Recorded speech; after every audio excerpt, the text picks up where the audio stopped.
ইরানের কারাজে অবস্থিত মধ্যপ্রাচ্যের সর্বোচ্চ সেতু B1 ধ্বংস করার দাবি করেছেন আমেরিকার প্রেসিডেন্ট ডোনাল্ড ট্রাম্প। বৃহস্পতিবার সামাজিক মাধ্যমে হামলার একটি ভিডিও পোস্ট করে তিনি বলেন, ইরান যদি আলোচনায় না আসে তবে সামনে আরও ধ্বংসযজ্ঞ চালানো হবে।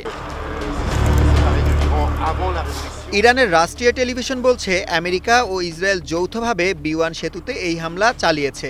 আলবর্জ প্রদেশের উপগভর্নর গোদ্রাতুল্লাহ সাইফ জানিয়েছেন, হামলায় ৮ জন নিহত এবং ৯৫ জন আহত হয়েছে। প্রথম দফা হামলার পর উদ্ধারকারীরা ঘটনাস্থলে পৌঁছালে দ্বিতীয়বার আরেকটি হামলা চালানো হয়। তবে আন্তর্জাতিক গণমাধ্যমগুলো হতাহতের এই সংখ্যা স্বাধীনভাবে যাচাই করতে পারেনি। ইরানি সংবাদ মাধ্যম ফার্স নিউজের তথ্য অনুযায়ী B1 সেতুটি নির্মাণাধীন ছিল। এর একটি স্তম্ভের উচ্চতা ছিল ৪৪৭ ফিট। এই আক্রমণকে যুদ্ধাপরাধ ও জঙ্গি সংগঠন IS-এর মতো সন্ত্রাসবাদ হিসেবে আখ্যায়িত করেছে ইরানের পররাষ্ট্র মন্ত্রণালয়। পররাষ্ট্রমন্ত্রী আব্বাস আরাকচি জানিয়েছেন, বেসামরিক স্থাপনায় হামলা চালিয়ে ইরানিদের আত্মসমর্পণ করানো যাবে না, বরং এটি শত্রুর নৈতিক পতনেরই লক্ষণ।